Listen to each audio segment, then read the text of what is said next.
Hi there, welcome to GMI, the Guitar Music Institute podcast, episode number 49. My name is Jed Brockey, and welcome to the show if you've never heard of or heard any of the content from this channel. Today I'm talking to a music lawyer. Now, music lawyers or lawyers and music, from my perspective, it really didn't compute. Lawyers were just a million miles away. But many years later, when I was involved more with working with a small record label and meeting music lawyers, I began to see the benefits of actually getting to know and to use music lawyers. And it wasn't just for the nasty things. And I think that's what's going to come through in this interview with Jonny Tait, who's one of Scotland's foremost music lawyers. I think you're really going to enjoy this interview that's coming up. It's not too long, it's about just over half an hour. Jonny talks at great length about all the different areas that music lawyers are used in, and you'll probably find that there are a lot of areas you never thought they would be involved in. So that's coming up right away. As I said, this is the 49th episode of this podcast. If you don't know anything about GMI, come on over to the guitarmusicinstitute.com. That's our main content website, where there's loads of podcasts, guitar lessons, articles for guitar players. And if you come over to the gmiguitarshop.com, you can get lots of free and paid products. Okay, so coming up right now is that interview with Jonny Tait. Jonny, thanks very much for doing a podcast with GMI. You're my first ever music lawyer. It's always nice to be the first, Jed. I feel honoured. So, I'm sure lots of musicians have heard about music lawyers, but a little like me, I suppose, in my life, it's a bit of a black art. You don't really know what it's all about. I was really excited to meet up with you again, chat about certain things, and it got me thinking, actually, this is something that the audience out there, I'm sure, would love to know more about. So, can you, in your own time, tell us exactly what music lawyers do? Fill us in on the detail. Yeah, no problem. Well, I suppose before I do that, it's maybe I should probably see why I became a music lawyer, because that answers a lot of questions. So, as you know, Jed, I worked in the music business and surrounding industries for a number of years. So I worked with artists directly, I worked with labels, I worked in A&R, I toured, I managed, I run studios, and then latterly I got involved in music education, and we were running courses up and down the UK, and that's where our paths crossed many years ago. I think probably about 10, 15 years ago now, Jed, which is slightly depressing when you think of it that way. And throughout all of those roles within music, I was dealing with music lawyers, and that was for contracts for bands, it was recording deals, it was publishing deals, it was merchandising deals, all these kind of different deals and contracts that you hear about. But it was also latterly, when I was dealing with education, I was dealing with lawyers on a more commercial basis. So it was looking at endorsements, it was looking at sponsorships, it was looking at, even down to the fine art or the real black art of employment contracts and things like that. So I've always been in and around the legal sphere, even working more directly in music and more directly in education. So for reasons which I'm still not entirely sure or how I came to this decision, in around about 2006, I thought it would be a good idea, whilst running or being the vice principal of the Academy Group and having my own consultancy business, I decided to go to night school up at Napier University in Edinburgh to do a law degree. And that was primarily I think, just to give me a little bit more of an understanding when I was going into negotiations with lawyers, so that I could understand a bit more of what they were saying. And so I gained my qualification. And then I moved on from the academy and started working in law about 5 or 6 years ago. And at that point, it was a more commercial role. And then I was dealing with intellectual property matters. So I was dealing with things like trademark applications, trademark infringements. I was dealing with commercial sales agreements, that kind of thing. And then I got the opportunity about 3 years ago to really go into sort of specialised music industry and entertainment law.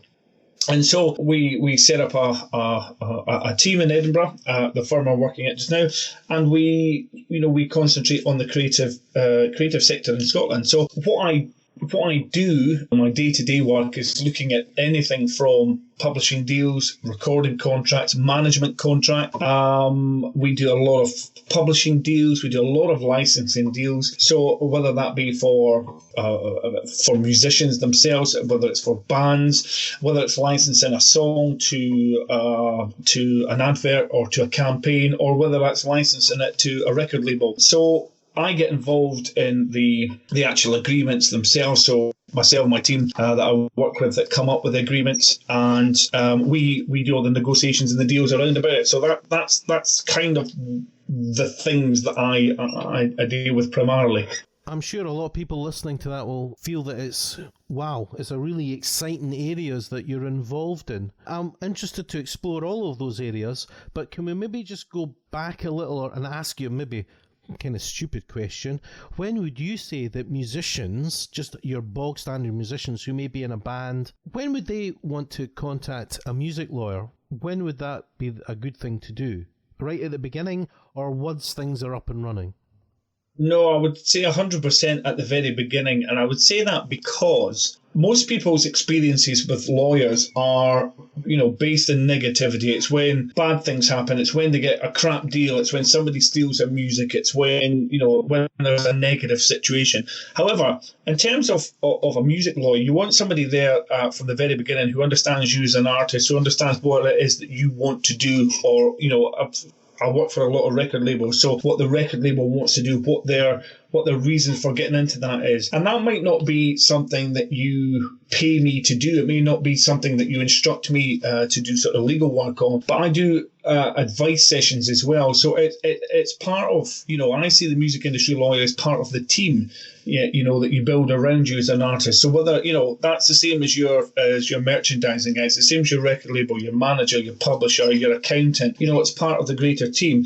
And so that when, a number of my clients don't, it's not panic stations when they call, it's, Jonny, I'm thinking about doing this, how would that affect the label? How would that affect the band? And it's a positive relationship that we've got. Yes, we deal as lawyers with the bad stuff, and when people's music gets ripped off, or when somebody leaves the band, or a record label doesn't pay somebody, we've got to deal with all that, and people pick up the phone and we sort that out. But I would always say get involved from the early stages. Apart from anything else, the music business is called the business for a reason. It is a business, and therefore you are presumably getting involved with the business within an industry in order to make some kind of gain out of it, whether that be financial or whether that be sort of moral or just an accumulation of art. But it is a business, and therefore understanding the mechanics of the business, of which legal is one, I think is paramount. And as I say, 99% of my clients, I don't have daily contact with them, but we do have regular contact, and I'm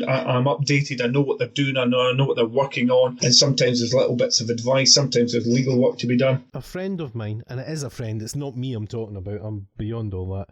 He's in a band, and they've all decided that although he's the main writer, that they're just going to split everything 4 ways. Is that the sort of understanding at a musician's level that goes on to just become a complete and total nightmare when and if money actually enters the scene? Very much so, yeah. I get involved with so many situations of, well, this is what was said in the rehearsal studio 12 years ago, but all of a sudden that little song that was agreed between the four of us is now actually attached to an advert, and it's making a lot of money. And actually, it's Stevie, the guitarist, who wrote it, so it's really his song. These types of arguments crop up, and when money comes into play, it's amazing the seismic shift in relationships within the band. So we deal a lot with very basic interband agreements that sets up who owns what, who gets what, and it's done and dusted in part, and then everybody gets on with the job of creating music and being a musician, rather than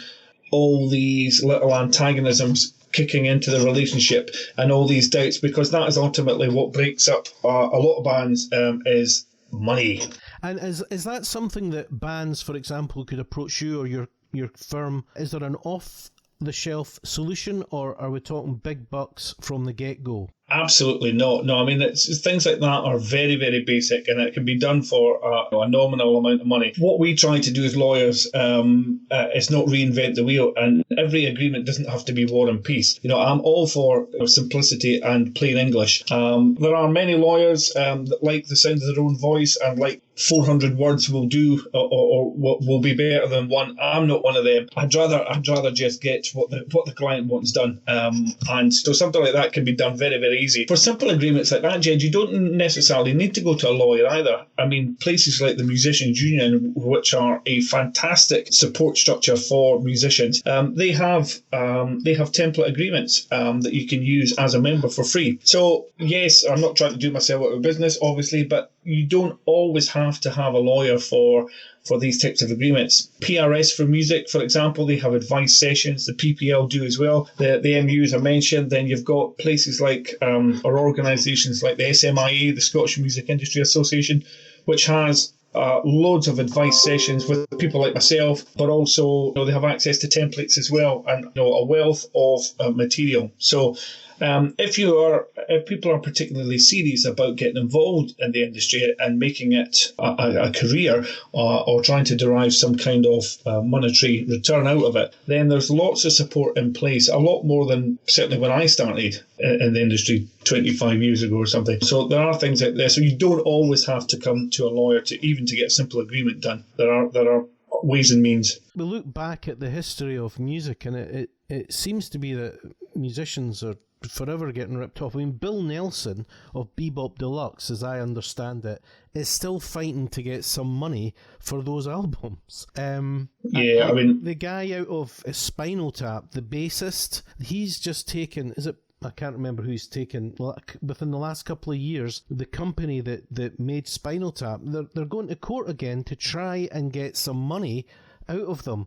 These are the sort of shenanigans that can go on, and that you've been talking about a positive way of avoiding, or does it avoid it? Are these people always just going to try and rip you off? I don't think so. I think the music industry has changed dramatically since the 50s and 60s and 70s, and the deals on the back of fag packets. There is a lot more information available these days. Artists are a lot more educated on their rights and what is right and what is wrong. And yes, there will still be unscrupulous individuals, like there are in any industry, that will be doing things for the betterment of themselves and not for their artist or for their clients. However, those are few and far between, and these cases that you are mentioning, these were deals that were done so long ago and so badly done.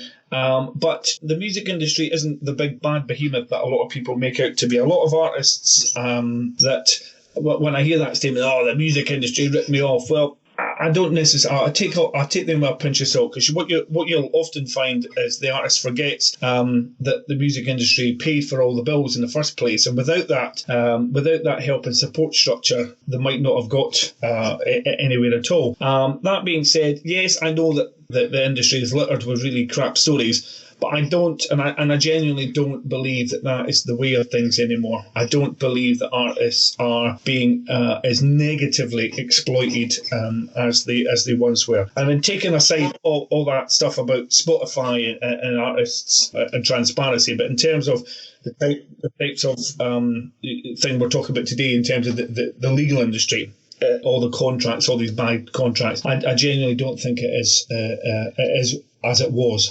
So, Jonny, that's something you touched on, something there that when I was thinking about this interview, I wanted to bring up, and that was Spotify. And I'm not wanting a sort of a legal perspective, just your own feelings about it. I mean, it seemed to me, and okay, I'm not a lawyer, I don't know much about law at all, but it seemed to me from the outside as a musician that it was yet another classic example of big business cutting out the musician and someone else paying loads of money to someone else, i.e. the big record companies, to gain access to the music whilst not actually helping the musicians that actually created the music. Is there any weight in that view at all, or is that just total bunkum? Well, there's a couple of points here. One, companies like Spotify are massively or making massive amounts of money on the back of this. There's no doubt about that. I think one thing that has to be understood, though, is it's not necessarily Spotify or these other platforms that set the deals that only pay 0.001%. That's these companies, these levels are set by record labels, by publishers. So Spotify do have the power and do have the ability to change that, but they're relying on, well, it wasn't me, sir, it's a big boy did it and ran away type approach. There is an argument to be said that Spotify are just a victim of something that the industry has set up. Where the problem lies, as I see it, is the lack of transparency between the different fractions of the music industry, between the publishers, between the collection societies, between the record labels, between the online platforms, about who owns what. And when you go through all these multiple fractions, you soon find out that the one who comes off the worst is inevitably the artist. And that there is the definite argument on my side that the artist needs sort of fairer treatment there. I think that there's a lot of movement at the moment in addressing that. There's a lot more of a way to go to get what the artist deserves in terms of return. But if, for example, Spotify, and I'm just using Spotify, there's multiple platforms, but obviously Spotify is the one that's in the news the most. But if Spotify were to pay what some artists are claiming is a fair price on return for the music, then Spotify would last about a week and there would be no more Spotify, because it's just not a sustainable model what some artists are suggesting in terms of the returns. So there has to be some kind of, again, meeting of the minds, and I think artists also have to come to the negotiating table with a bit more of an open and transparent kind of approach. And by that I mean that they have to understand that the industry, they have to work with the industry as well as the industry working with them. There is still a big them and us between artists and industry, and I don't think that serves anybody particularly well. Is this, though, just to round off that whole Spotify thing, it's a bit of Hamlet here. How can we go to the king when the king's the baddie? I mean, it was the record deals that did the deal, didn't they? Did they actually speak to the artists about giving access to all the music and the sort of deals that would be cut? No, I don't think the artist was even considered. It's what the record labels decided that would be fair. And bearing in mind, by fair I mean what would be a good return for the record label. However, as I say, I think that model is not. I don't see it as continuing for too much longer, because especially over the last 18 months, artists are even more aware of their rights and more aware of the return on their art. So there is a lot of talk, and it's going up through very, very strong organisations. There's a big movement within UK music at the moment, and some of the other societies are meeting with the online platforms to really hammer this out. And a lot of the representatives that are now speaking on behalf of the artists are the artists themselves, as opposed to Bob in a tie from the record label that's got not the artist's interest at heart. So I think personally we will see a shift in how artists are rewarded, and a positive shift, and I think we'll see that sooner rather than later. So do you think, Jonny, this whole digital revolution, which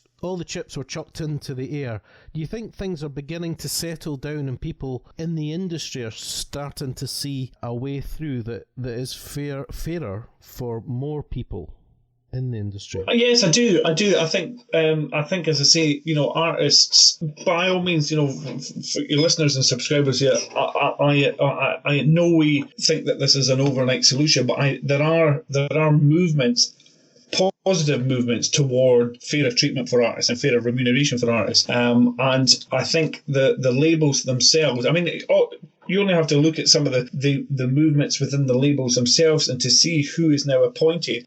Some of the biggest record labels at the moment, they've now got newly created positions. So they've got artist liaison people there who are actually recording artists on the label so that they have a voice at the top table rather than all these suits that are beholden to shareholders. These are people that are now the actual people that are directly affected by the decisions that the board take. So artists are now getting a stronger voice heard. And when you've got huge global voices like Taylor Swift, like Drake, that are standing up and going, hey, this isn't fair, this isn't happening. When you've got Stormzy going, bad-mouthing Spotify at the Brit Awards and things like that, the movement is more positive on the side of the artist, but it's also highlighting this to the consumer, which is really important, because all of these deals and what happens have all been done cloak and dagger style behind closed doors, and it's the record industry, that's what happens. But at the end of the day, if you've got your end user, your subscriber to Spotify or whatever the platform may be, and they are more informed what is actually happening, then they can decide with a click of their thumb or not, and that is where it will hit Spotify and platforms like that. Is there any evidence to suggest that the consumers care?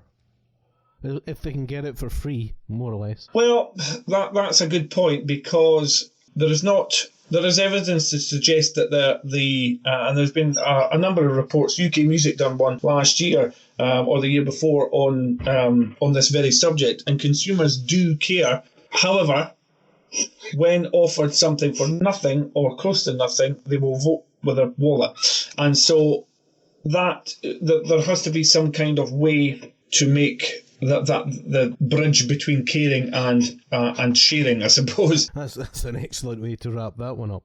Now, yeah. You talked about a whole gamut of areas that you're involved with, Jonny. Mm-hmm. What is the biggest area of work that a music lawyer has to deal with? Well, the biggest thing that music lawyers tend to have to deal with has got nothing to do with music law. I spend a lot of time being a social worker or a relationship advisor. Or it feels like that sometimes. Bands don't see eye to eye. Record labels can't get their artists motivated enough, and or the artists don't think that the record label or publisher is working hard enough for them. So a lot of the time it's about managing relationships as well as just going in and being a cold hard person that writes a contract. But in terms of like the biggest or the most work I do, as I said earlier, a lot of the work that I'm doing is on licensing, and so that's working with artists that, rather than the recording agreements that we're historically used to, it's looking at license agreements whereby there's a lot more control at the side of the artist. They can pick and choose who they want to license their music and material to, or their literature or films, as it may be. We're doing one at the moment. There's a lot of work about that, and I think that that's quite a positive thing, because as I say, there's a control element and there's a time element with that. An artist, for example, that we're dealing with at the moment has a song which is a particularly well-known song within sort of the Scottish landscape, and as such they have the ability to pick and choose products that it's associated with, record labels that it wants to go out on, and that's really interesting, because they can really monetize that, and they can really control what's happening with it, whereas before that song was actually attached to a repertoire on a recording contract, which is now defunct, but they had very little control over what happened with it. So artists are starting to be a little bit more savvy that way and realise that, well, in actual fact, I don't need that big record label because I've actually recorded the material myself. So I want to retain ownership, and what really the record label can do is to market and distribute. Well, actually, I can work with a PR company, so I can license to a PR company, and actually I don't need the record label to distribute because I've got an independent distributor. And so we get involved in all these different areas. So rather than one all-encompassing contract that says I own you forever and you can't do anything about it, the artists go, well, actually, that doesn't suit me. So they'll go and shop about. So I think that that's a really positive thing. Because it retains the control element that stays with the artist there, and if it doesn't work out, well, they shop elsewhere. It's like buying a car. If you don't like the car, we'll go and get another one, or a bottle of beer. We'll try that. It's crap. We'll get the next one. So there was something you said earlier on which some people listening to this around the world, and there seems to be, as I mentioned quite a few times, a lot of people in America listen to this. You talked about IP, Jonny. Can you give a brief and quick explanation of what IP is to the folk out there?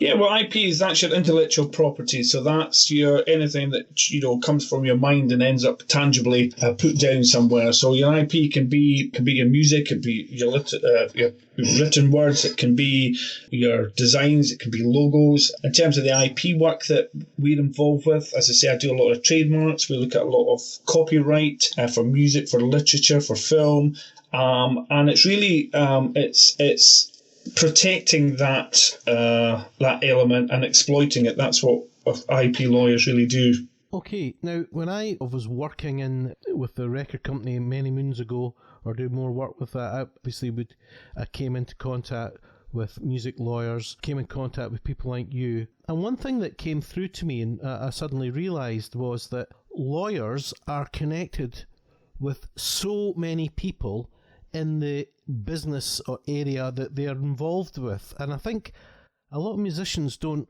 recognise that, do they? That the connections you have, I mean, I would say it's probably fair to say that you're probably connected in Scotland to anyone who's anyone in the business. Would that be fair to say? Well, it's a small territory, yeah, but it goes back to my earlier point about being part of the team.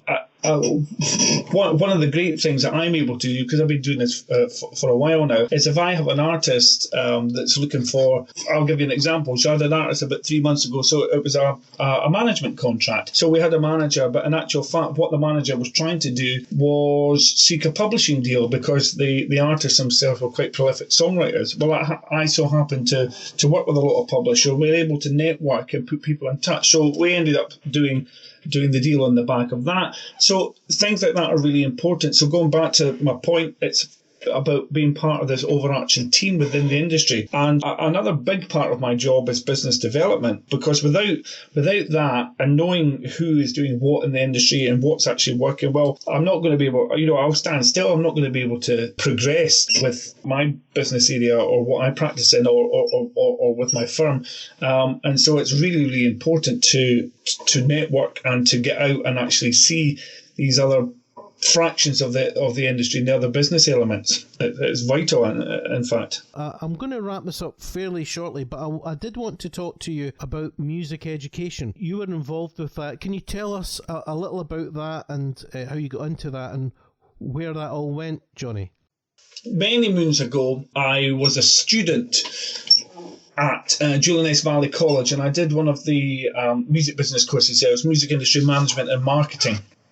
And then I went away and worked with artists and toured, and about 10 years later I got invited back to do some guest lecturing and actually teach on the course that I was on, which was amusing and fascinating to me and very, very frightening, because I'd never ever done anything like that before. I do guest speaking at panels and all that kind of stuff, but I never ever stood in front of a room full of students and lectured. And I found it a preposterous idea when it was proposed to me. But then I thought, well, why not? You give these things an opportunity. And I did that for a few months, and then the Academy of Music and Sound was opening up in Edinburgh. And it was the first of its kind, first sort of specialised instrument and music business sort of local school. Perth College, I think, had courses like that before, but this was quite a dedicated one.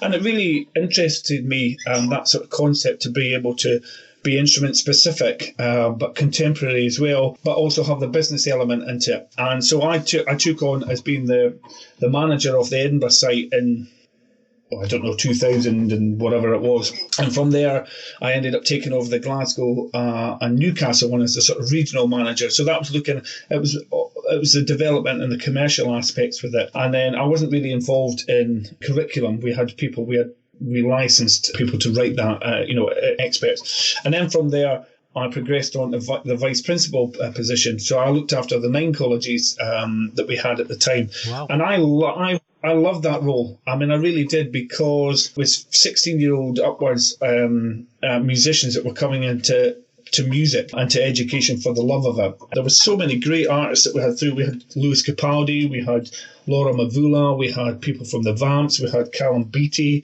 and various other, and loads of other great students, some of whom are still friends and are still in contact with today. So I loved that role. I really did.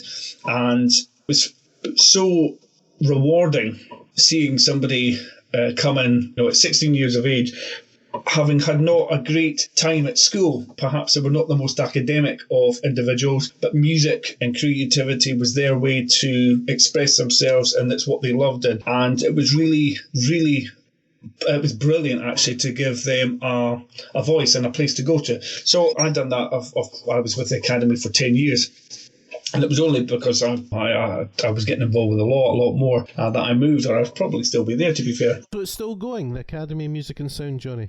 It is, yes, it is, yeah. I think it's a little bit smaller now, and there are less sites now. There's a lot more move on to online learning, as you know.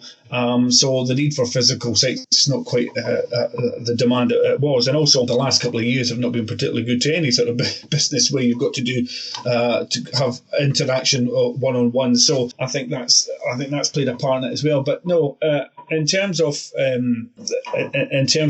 rewards, that's probably one of the most rewarding roles I've ever been involved with. Just to have a hand in that. Jonny, I'm going to let you go now. I just want to thank you for taking the time to speak to GMI. It's fantastic to have someone who's an expert in his field and done so much, and certainly an area that I've not seen many interviews on and people talking about. You see, if people want to get in touch with you, is it only people in Scotland or the UK that should, or could anyone get in touch with you, or should you always just go to a local music lawyer? Well, if you're looking for general advice, I'm happy to see anybody. Music industry advice is music industry advice. But in terms of any specific legal advice, well, jurisdictions are all different around the world, and depends where your contracting your problem is based. But you know me, Jed, my door's always open. I'm quite happy to have a chat with anybody. I'm part of an international network as well, so although I can't advise certain people in certain territories, I work with people that can. So if you have an issue, if I can't help with it, I can certainly try and find somebody that can. Fantastic advice. Jonny, thanks so much for talking to me today and being part of the interview. It's been fantastic. No problem. Thanks very much, Jed. I hope that it was moderately interesting for some people. Absolutely. Bye for now. Bye-bye. When it comes to the roundup, I always feel I kind of say the same thing, which is, wasn't that interesting? And I'm going to say it again today, wasn't that interesting? Because I really did find it interesting, all the different areas that Jonny works in. And I think the most important thing for me was how, knowing music lawyers, their access to so many other people in the business end of things. Also the advice for new bands. If any of you out there, wherever you are, want to get in touch with them, the GMI's website, guitarmusicinstitute.com, will have all the details, all the links. So thanks so much for being part of the show again, listening to it. It's great to see all the numbers of the people all around the world who are listening into the show. It's the thing that makes me continue to do it, actually, knowing that there's so many great people to interview and talk about their life and music, and there's so many people that are now listening to the show. So if you've liked it, please spread the word. I would really appreciate it. Lots of books for sale on Amazon. If you want to know what the specific books are, then come to guitarmusicinstitute.com to find out what those books are on Amazon. Or if you go to the gmiguitarshop.com, in most cases you can buy at a slightly increased price flat lie spiral bound copies. The latest one was sea shanties for guitar. My name's Jed Brockey. Best wishes. Bye for now.